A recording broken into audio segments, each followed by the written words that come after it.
So thank you to everybody for joining us at the Crude Tanker panel. We have a stellar panel with us. I would like to thank Chris Wetherbee, not only for moderating this panel, but also for being a great partner for this event, for being, for sharing the heavy lifting with us. Chris, thank you for another great event and for all your effort and support. And of course, this event would not have been as successful as it is without the esteemed panelists that we have on board. So Hugo, thank you. Jeff, Lars, Harris, and Bob, thank you to everybody. And I will turn it over to Chris. Yeah, thank you, Nicholas. I appreciate that, and thanks for the opportunity to let us partner with you for this great event. We've done it for the last several years, and it's been a great success, and we continue to enjoy the partnership. And yeah, I'm really pleased this morning to be hosting the tanker panel. This is always one that I have enjoyed over the last several years, a sector that's near and dear to my heart. So Nicholas did sort of the brief introductions, and I don't want to spend too much time on that. You guys generally know the players. These are the main people you want to be speaking to on the tanker industry. So appreciate all the gentlemen on the panel joining us. I kind of want to jump right in and talk a little bit about the state of the market as it stands right now. 2020 was a very volatile year with some pretty significant peaks and then unfortunately some fairly deep valleys as well. And I think that's as good a place to start as any. Maybe I'm going to kick this first one to Hugo. So, we saw this staggering volatility in 2020, not only in realized rates, but also expectations around the market. If we kind of flash back to the end of 19, coming into 2020, which I know feels like years ago, as opposed to just about a little more than a year ago, it was a much different landscape. We saw rates hit 300,000 at one point, and obviously rates are quite low as they stand right now. How are you as a tanker owner adjusting your approach to the market currently? Are you doing things differently here in 2021 than you've done in the past, given the volatility we've seen? In the big picture, not really. We are in this industry because we like the volatility, we embrace the volatility, and we are exposed to a spot market because we like that volatility. So you have different type of owners, and some owners prefer to have fixed contract, and we believe that overall the rewards are less attractive than when you are on the spot market. And if we take that decision, obviously, we have to be prepared for that volatility. What does that mean? Well, it simply means that you have to have a strong balance sheet, you have to have a decent liquidity position, because admittedly today, we're not making even break even on our ships. So we've had absolutely fantastic earnings last year. We took part of that in reserve. We distribute quite a lot of the rest to our shareholders via dividends and share buyback. But obviously all of that still means that we continue to have a strong balance sheet. And then the second thing that I wanted to highlight, it is true that we are in dire territories, but let's not forget that we've all been around for a certain amount of time in this market. And we like also the volatility or the cyclicality, because that enables us to grow our platform at the low point in the cycle. So if we didn't have that cyclicality, you wouldn't have the opportunities to grow the platform. And that I think is a very important aspect, as much for the ship owners as it is for the investors, because if they want to make a good return, they better come in and join in at the bottom of the cycle and not wait for the rates to go skyrocket, like you mentioned, 300,000. At that time, the share price is probably at a very high level and not so attractive anymore. Okay, that's good perspective. Lars, I want to kick it over to you to kind of ask basically the same question. Obviously, lots of volatility at Frontline. Are you guys doing anything differently? How are you approaching the market in 2021? Well, kind of we as Hugo said, we're used to kind of working in both high and low markets. We don't have it for taking a lot of time charter coverage.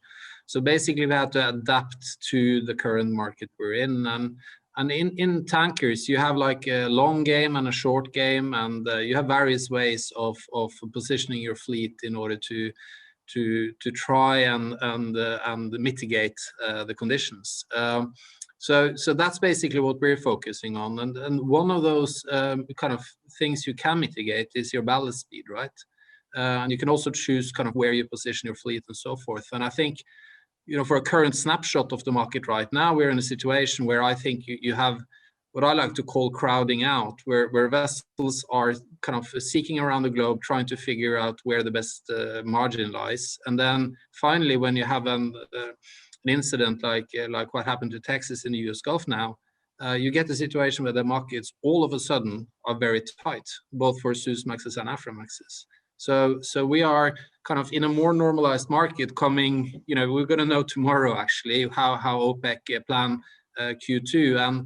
And if we see significant increase of oil in this market, you'll have a fleet that's scattered around the globe trying to search for these margins. So kind of the key milk runs will get under pressure pretty quickly. Got it. That makes sense. Yes, we're all looking forward to that. Bob, maybe I'm going to ask you a slightly different question. So thinking a little bit longer term, do you think there are any lasting impacts or lessons learned from the volatility that we've seen in the last year?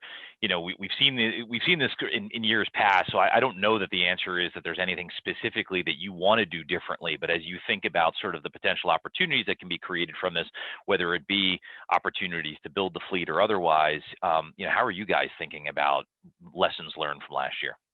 Yeah, did we ever learn any lessons? First of all, let me just backtrack. You said $300,000 a day, and we're in worse shape now. It seems like in any of these spikes, there are one or two ships that are fixed at $300,000 a day, and everyone thinks, wow, you're all making $300,000 a day. And ultimately that fixture fails. So the perception is we're all making that kind of money. But unfortunately, when the market's at $10,000 a day, we're all making $10,000 a day. So on the downside, we seem to absorb a lot of it. But do we learn any lessons? I don't know how many conferences I've been to where someone starts off by reading a quote about the market and the future, and then they reveal that quote's from 100 years ago. And the nature of the business drives the cyclicality, I think, not necessarily how we behave. And I think the biggest change in the driver of cyclicality is going to be the leverage. There's not as much leverage available. There's not as much capital available. Institutionally, there's less interest in the industry. So my view is, as the leverage comes down, the volatility should come down if economics follow, normal economic behavior. But as far as our lessons, we're all chasing that volatility. The people on the screen here are in this business for a reason. They're in this business because they like the volatility and they think they can optimize it and take advantage of it. So, the extreme nature of it does hurt sometimes, but that's why we're all here. And I don't think it'll change the business. Okay, that's helpful. Jeff, I'm going to sort of take off of Bob's cue. You talked about the finance side. You're the CFO of the panel here, so maybe I'll kick it over to you, Jeff, and give a sense of when you think about sort of managing balance sheet risk and deploying capital. How are you thinking about it in 2021? Well, I'll back up a little bit to the cycle question that the others addressed. And segue that in. I look back just a little over a year ago, beginning of 2020, before we really knew because we couldn't know what COVID was going to do. We were looking at a pretty good market. We were looking at an upcycle for probably a couple of years, at least, maybe more, 3 years, which would then inevitably been followed by a down cycle. And, so we were looking at harvesting cash for a while. And instead we got a short, brutal, volatile COVID cycle. Right. But this is, as the others were saying, just part of the business. Volatility, has come to shipping in so many different ways. This was unique or new, but so we got a new upcycle. We took advantage of it, all of us on the panel, to build up liquidity, delever, return cash to shareholders, be prepared for, most importantly, and this goes to your question, be prepared for the down cycle that inevitably follows. So here we are, less levered, a lot of liquidity, ready for cash flow slight drains, and equally poised for the two opportunities that a down cycle gives us. There's the gift of the thing. We weren't expecting the opportunity of a down cycle in 2021. It was going to be 2 or 3 more years. So now we still have the opportunity that we didn't expect to potentially allocate capital to assets if they're looking attractive, and we have good balance sheets to do it. And for those of us that are still trading at a really steep enough discount to our NAV, we equally have the opportunity to create value per share by buying our shares. So with enough liquidity, you can pursue both, and that's our plan. Felt like I heard a little bit of sort of the old banker in there somewhere with that answer. That was a really good one. I appreciate it. A lot of opportunistic comments there. So that was a helpful answer. Thanks, Jeff. Harris, I want to come down to you, talk a little bit about sort of segueing off of that. As you guys think at Tsakos, what is the strategy for 21? How are you going to adapt? What are the opportunities you think you could take care of? Thanks, Chris. We're living interesting times. This pandemic has kind of took us all by surprise. As Jeff said, we were all expecting the super cycle to come, our way, sooner than reality produced. All the dynamics were and still are in our favor. Historical low order book, demand was at historical highs pre-COVID.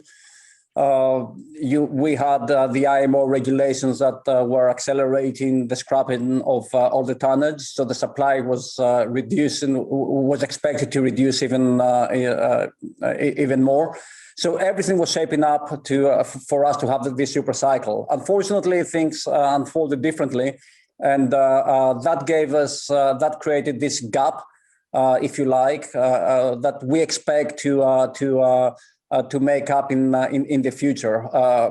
We're all dancing on the tune of the vaccine and the rollout of the vaccine and how quickly the vaccine, will change not only the health part, if you like, of the equation, but also the sentiment, which will eventually translate into people traveling again and those missed barrels coming back into the market. As a result, since we are kind of in no man's land these days, and however, we do see some light at the end of the tunnel, perhaps towards the second half of the year. We're trying to take advantage of this slow market by doing some or a lot of housekeeping work, if you like, by accelerating to the extent possible some of the dry dock and special service that we had scattered throughout 21. We're bringing some of them forward to the extent that we're allowed to into the first half in order to be ready to take advantage of an improving market as we expect to see towards the second half of the year. So that's on the one hand, we are trying to put this cost element of our operations behind us when the market it's ripe to be in a good sense exploited. We're also refraining, contrary to our business model, from chartering more vessels into longer term contracts. So today we have a much bigger spot exposure than usual. We're probably closer to a 50-50 or 60-40 TC spot, and we have historically traded at 78% time charter to spot. So we are waiting to see how the market will unfold vis-a-vis the rates, and perhaps later or at some point in the second half, we will start recalibrating our model back into the more secure revenue kind of contracts. But until then, we're just kind of positioning ourselves. As I was talking to an investor earlier, he asked me, where do you think, what stage are you guys in, or the industry? I said, well, we feel like, the runners, the speed, the sprint runners before the 100-meter final in the Olympics. We're all in our lanes, doing the little warm-ups, the little jumps, and are waiting to position ourselves and to hear the gunshot. And I think, we could have, the usual customary false starts, but eventually the sprinters will start running. And I think we are there. We're in the stadium. Got it. Okay, that's an interesting analogy. I like that one. So Hugo, what's going to be the starting gun? What's the next catalyst for rates going forward here? Well, I think that everybody's waiting indeed for the vaccine campaign to be successful.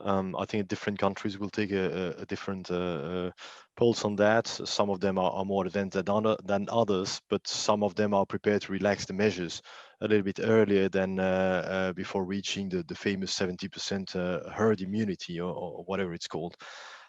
So basically, we believe that the measures will be relaxed by the summer. And then it's going to be a little bit gradual for the people to return to some form of normality. And it's going to be probably a new definition of what we call normal. From that aspect, we expect a strong recovery in the oil demand. Indeed, people are going to start traveling, and this is true for business and true for tourism. I think that after a period of so many restrictions imposed on people, we may even contemplate sort of an explosion in the other direction, where people really want to do what they have not been able to do, and then we will arrive to some form of normality. Putting a real end date and therefore a real recovery in the oil demand market is very difficult. I think at pre-COVID, it's fair to say that we had reached 100 million barrels per day of consumption, and therefore the production was following that. We will see what happened tomorrow on the OPEC and where we see the first signal of that. And I suppose that on this panel, we're very much expecting to see the first signal of that. But otherwise, the perspective at Euronav is that we're not going to fully be in full recovery before the end of the year or before the start of the next winter. And then the second catalyst is obviously how many ships are going to be scrapped in the meantime. Because as many other people said in this panel, when the market is in such depression, the very positive thing is that people cannot afford to maintain very old ships and return them after a very expensive survey into a loss-making market. So we've seen about 11 ships being scrapped this year, if we take into account the 6 ships that were announced by COSCO, and we are only at the beginning of March. So in the first 2 months, 11 ships. I mean, if you were to extrapolate that, we would be at 60 ships. That would be a dream scenario. If by the end of the year we had 60 ships recycled, I think that we are on for a fantastic market, which would start next winter or next year. But we don't work in calendar years in this market. Those are the two very strong catalysts that I would see before seeing a full recovery. Yeah. Got it. Lars, I want to come down to you. OPEC meeting, increased production levels. Does that move the needle much? It sounds like obviously maybe more fulsome recovery from a global economic perspective is really what this industry needs. But the OPEC could be a sort of step in that direction. Does that move the needle for you? I think it does. It's kind of, there is an ongoing balancing act for OPEC plus going on right now. And we want to, or they want to draw down on inventories, but they also want a recovery. I think they're already getting signals from quite a few economies that $65-70 crude is not ideal for the recovery story. And the same time, so at the same time as they want to have a healthy oil price, they also want to keep U.S. fracking kind of out of the equation in a big way, at least. So I think if at the end of the day, we have to kind of look at the demand side and what can it absorb, on the supply side. And to me, it looks like, or at least the experts say that between 1 and 1.5 million barrels in April, should be manageable. But there's a lot of kind of wheels in turn here. So and again, this is a balancing act. But I think this 1.5 million barrels will definitively be a trigger to kind of support the sentiment for the tanker industry. And as I said, we already seen certain pockets in the market tighten up relatively quickly once you have one adverse kind of occasion with the Texas freeze. And so I think kind of this would give the owners some of their gumption back and be able to actually look at their TC results and see, negative. I'm not really going to sell my ships on that. So maybe I'll just hold back now and wait for recovery. And because the challenge the market has had now is that we've been actually for an extended period of time, a large majority of the market for those owners who don't have scrubbers and don't have modern eco ships have been making negative numbers, hadn't it been for the fact that they have cheap bunker in their tanks. So there has to be a kind of awakening here. Yeah, absolutely. And I think OPEC could very well be the trigger. Okay, got it. That makes a lot of sense. Bob, I want to come to you. We talked last week briefly about reopening trades. How do we think about tankers in the context of reopening, right? Texas yesterday announced that they were going to kind of go full reopen, no mask, all of that kind of stuff. You know, the U.S. appears like it's arguably maybe a bit of ahead of its European counterparts in terms of vaccine distribution. So maybe there will be a faster reopening here. But, you know, how important is that? How important is it to get these sort of intercontinental aircraft off the ground flying again? The whole thing is airplanes. It's, you know, over 40% of the missing barrels.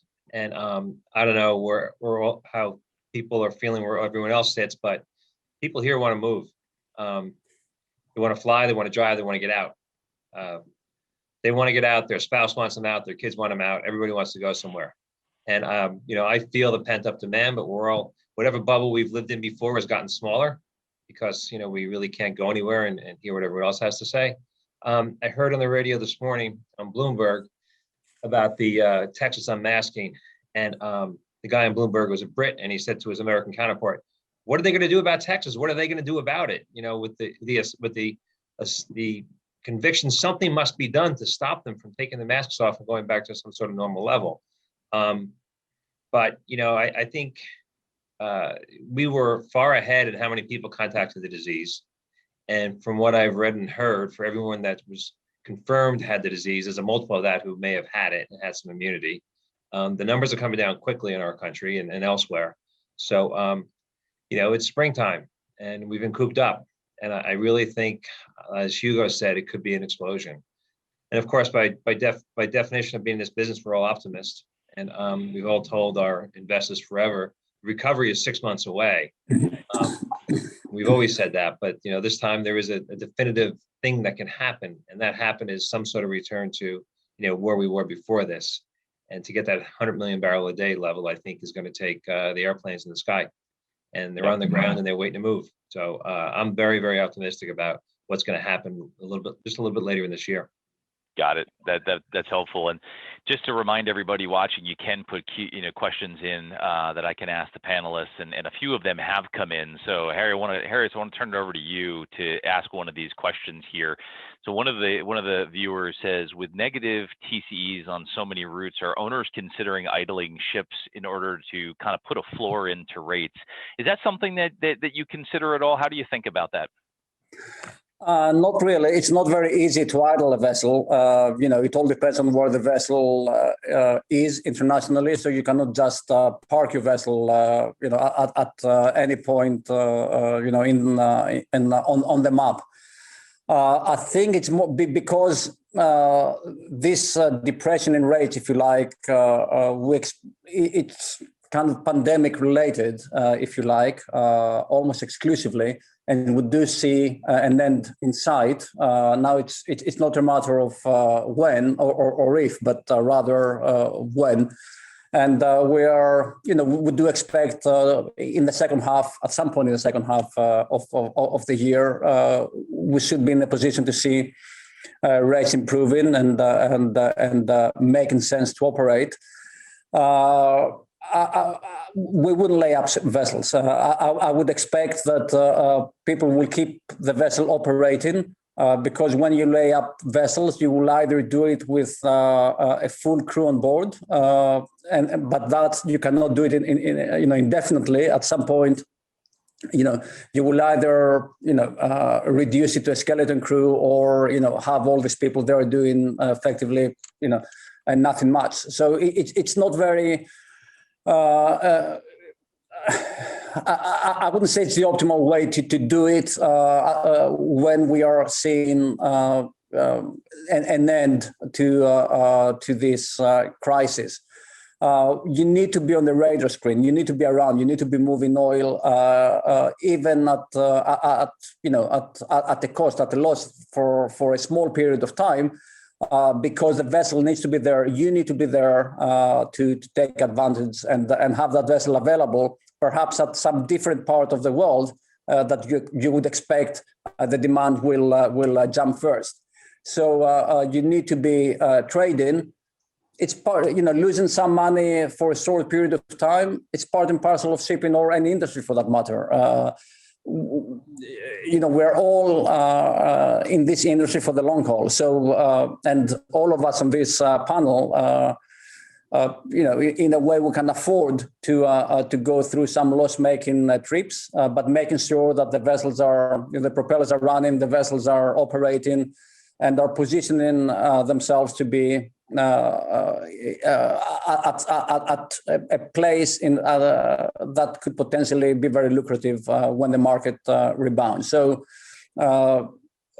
idling vessels, okay, I wouldn't, it would be great for the rest of us if an owner wants to idle.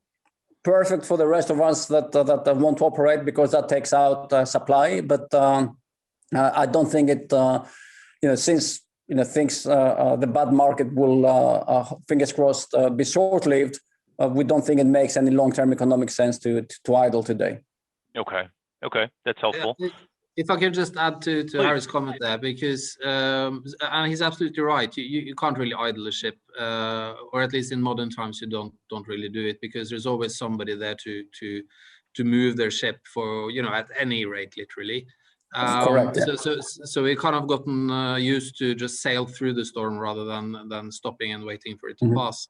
But I have to say though that we do as owners have a duty to kind of consider the fact that is it correct to be the 13th offer on a cargo? Is it correct to drop your pants or price kind of at every turn to wiggle out business that's loss making?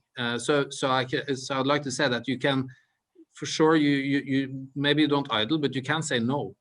And I think our clients are not used enough to getting the word no.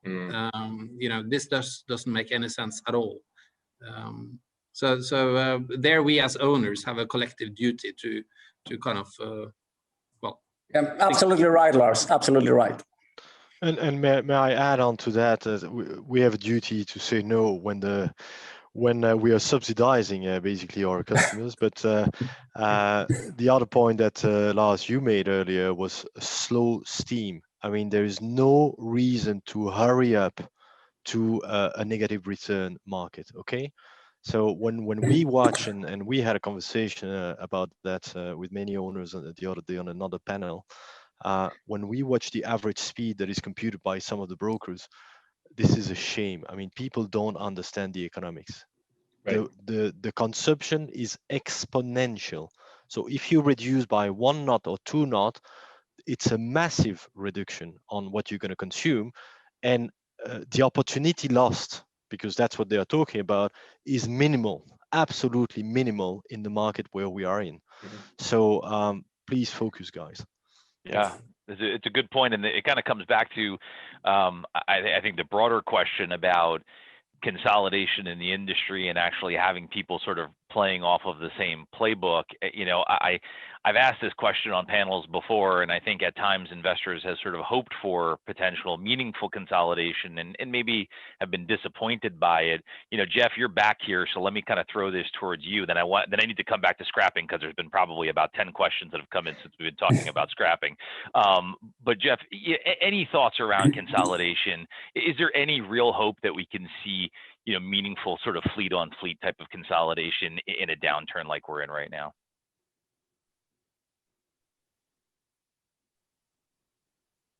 I'm not sure we have Jeff. He might be frozen there. So Bob, maybe I'll throw it to you. What's your take? Can we consolidate this industry? We can consolidate it. There's a consolidation through mergers of companies or through pooling exercises. I don't know if it's a solution. Yeah, I took a little vacation there. Well, I am back. Hear me? We can hear Jeff now. Jeffrey, are you live now, or are you a little delayed? It's hard to tell. I'll pick up when he starts. Yeah, why don't you go ahead, Bob, and then Jeff, we'll get you in after Bob goes. Go ahead, Bob. Sorry. It's not necessarily a solution if you have five people bidding for a ship, as opposed to 10. Can you hear me now? Go ahead, Jeff. You got it. Avis and Hertz in the car rental business dominated the industry, and there were a few other follows along. And one of them still went out of business. My technology's Keep going, Bob. All right. It would take massive consolidation. It's an extremely fragmented business. On the larger ships, the V's and the Suez a bit less, but it would take a lot to make any difference in the rates. It only takes a few players bidding for the same cargo to drive the rates down. As I said, in the rental car business, as Avis and this Hertz, and one of them still went out of business. In the airline industry, the same thing. It takes a lot of consolidation before you can actually drive the price. In the airline industry, there are a lot of small consumers. There aren't a few big, customers who drive the rates of the airplanes down. So it's a partial solution, but competition will keep it down. Understood. Supply and demand. Yeah, that makes sense. Jeff, do we have you back live? This is where we like them, Chris. I don't know. Can you hear me? I can hear you. Yes. I can hear you. Yeah, I was just going to throw that same question your way about consolidation. If you have any thoughts on that. I think the way to look at it is not that it's consolidation that's required, but I think scale is required.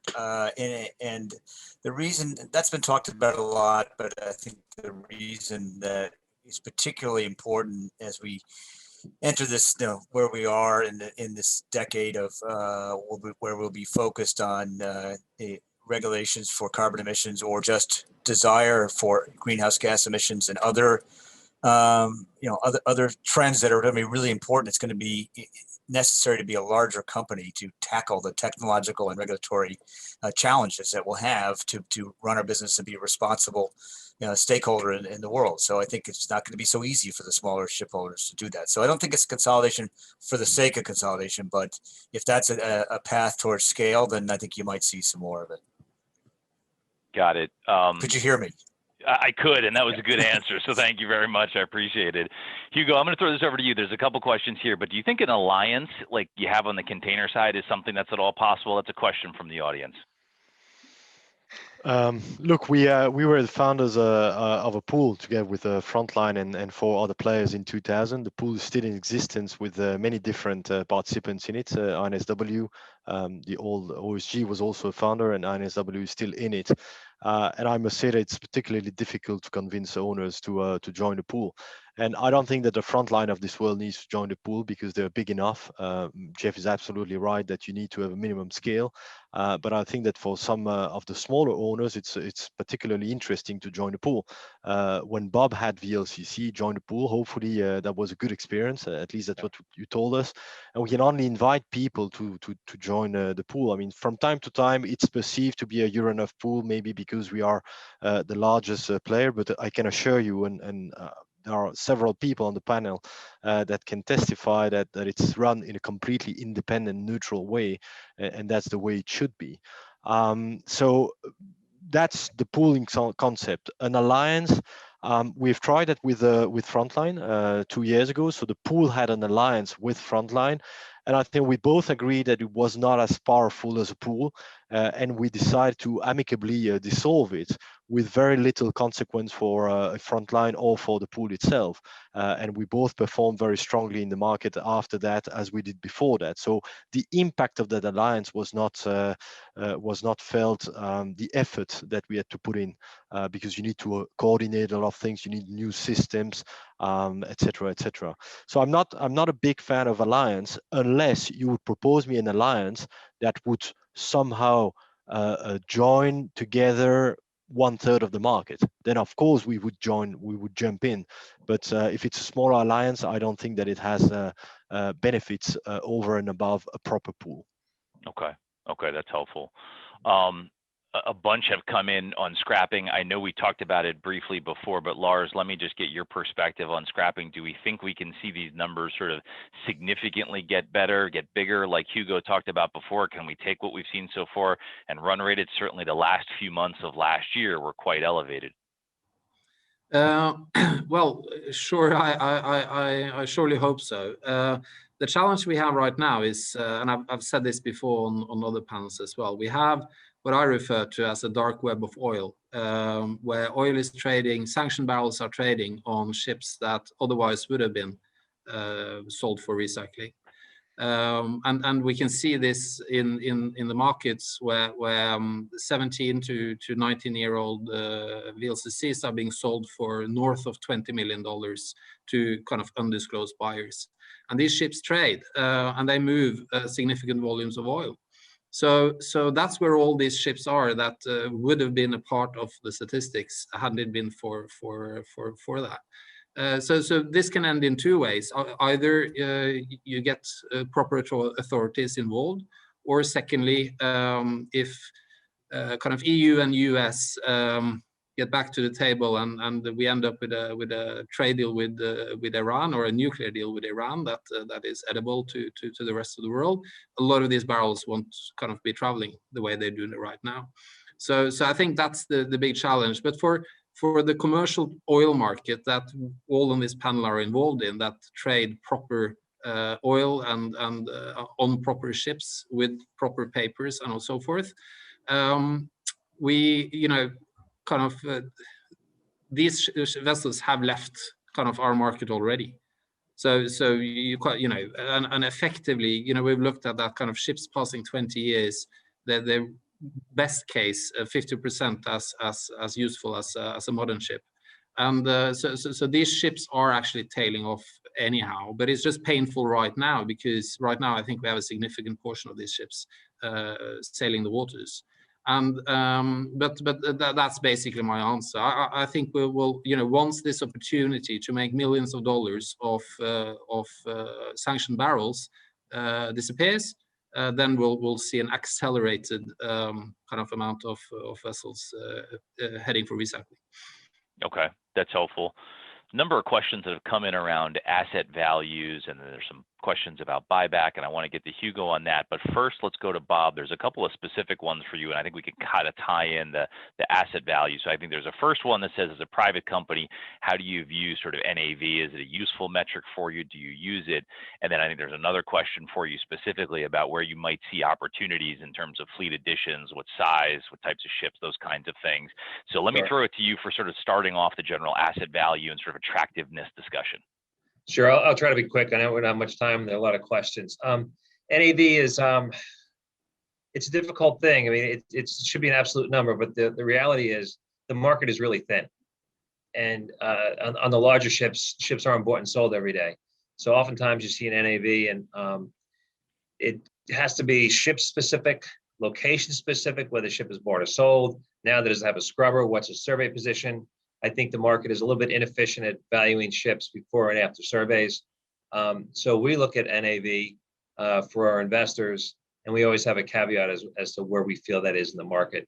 We use vessel values, we use different brokers, we take a combination of those, plus what we feel is, where we feel we can sell a ship. But ultimately, it should be the present value of the discounted cash flow and what's expected. So, we're not a public company, so we don't have to. We don't have a metric against what the investors value us every day. The second question was, where do we look to add right now? Our sweet spot is 10-year and older VLs and Suez. I think there's a lot of value there. I think the optionality to the upside over the next year or so is tremendous. But again, that market is really thin. To pick up assets from anyone on the screen here or anyone else in business, they want to hold on to those assets because they see the same opportunity that we do. So we hope is that some of the people, their balance sheets aren't as strong. Maybe they have a large amount of vessels, and to unload one right now might be an opportunity for us, because those debt payments come around very quickly every quarter. So okay, that'll pass. I know we don't have a lot of time, as I said, and there are a lot of questions. Yeah, so I want to sort of tie that into the discussion of share buybacks versus purchases of assets. So Hugo, you guys have been active. What's your take on buying back stock? Are you buying back stock, and what are the opportunities on the asset side relative to your stock?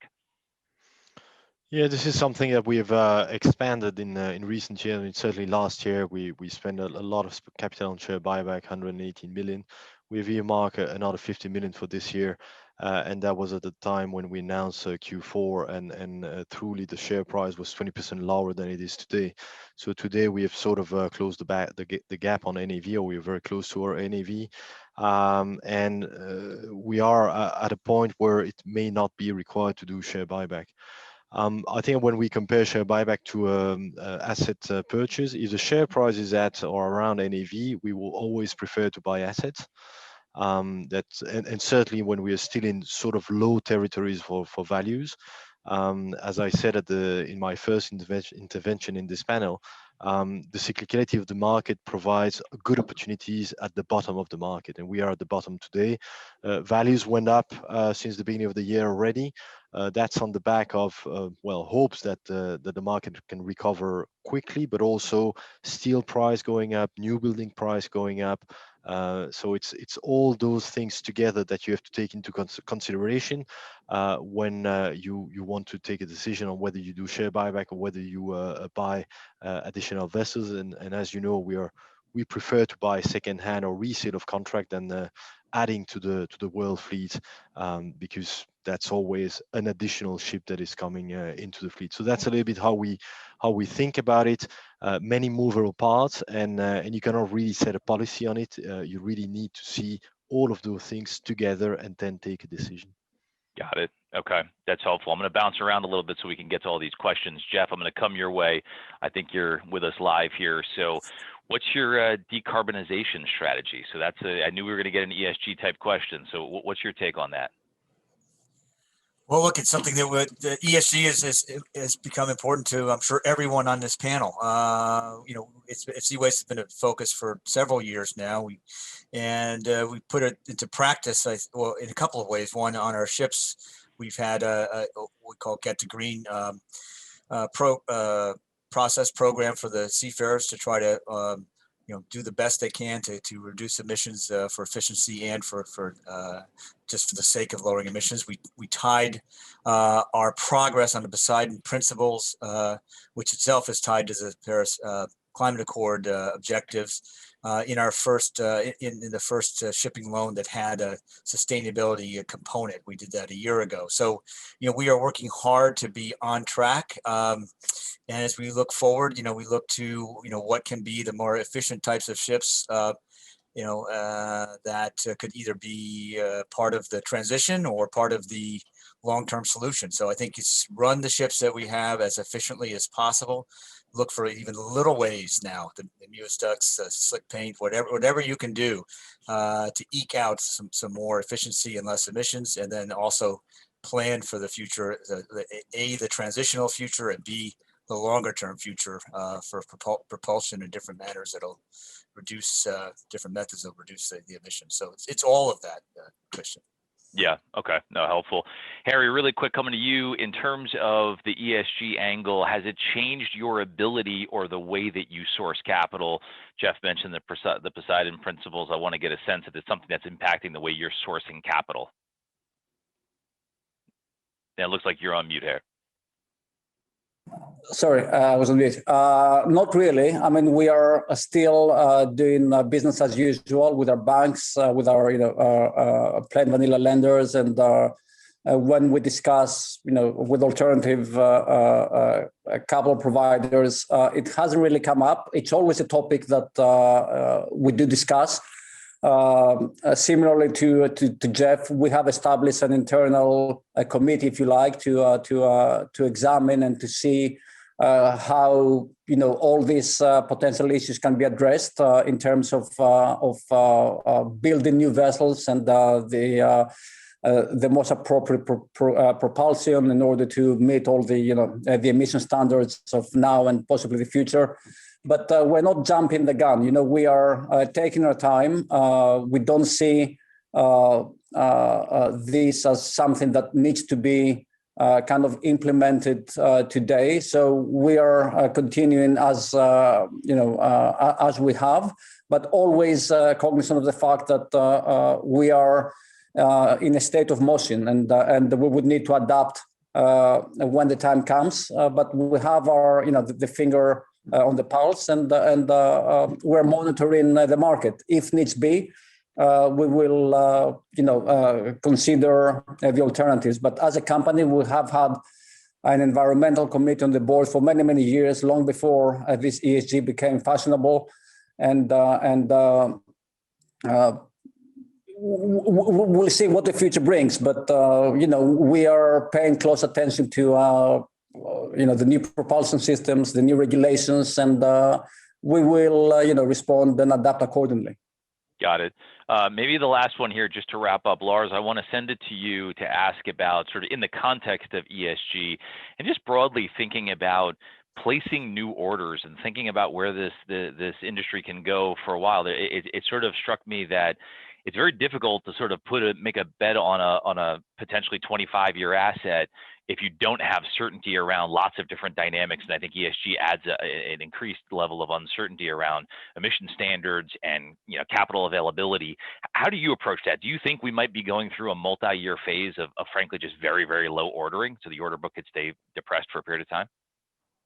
Yeah, I don't think that's unlikely, to put it that way. You see some of these relatively big orders are backed by oil majors that have a vested interest in, say, LNG or well, typically LNG.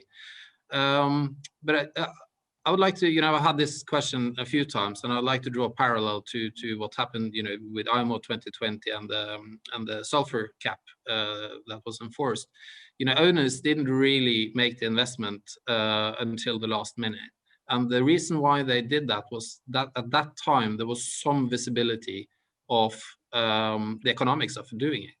And right now, we have no kind of visibility on the economics of spending $10-15 million extra on a kit where we don't even know where the regulators are in the end. We can all have a notion of where we're going, but the timing of it and all that is still uncertain. So you can go and order a conventional ship, but there's a lot of uncertainties in the 25-year period that you indicated there. And I think we have to see the market actually show us that, because we can't pay for it. It has to be, the cost has to be transferred to the end user at the end of the day, and we don't really see kind of how that will play out yet. Fantastic. I see Nicholas has joined us, so I think it's our signal to wrap up here. This has been a great conversation, so I appreciate the panelists for joining us. And Nicholas, I'll turn it back to you. Can I say one sentence? Sure. When we're all together in the same room and flying around the world again, the rates will be better. That's the signal. I like to end on a positive note, so thank you, Bob. I appreciate that.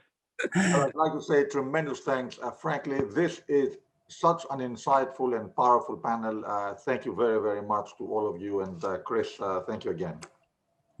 Thank you. Thank you. I think we have to repeat it soon again. Thank you. Take care, guys. Thank you very much. Thank you. Thanks, everyone. Bye-bye. Thank you. Bye-bye.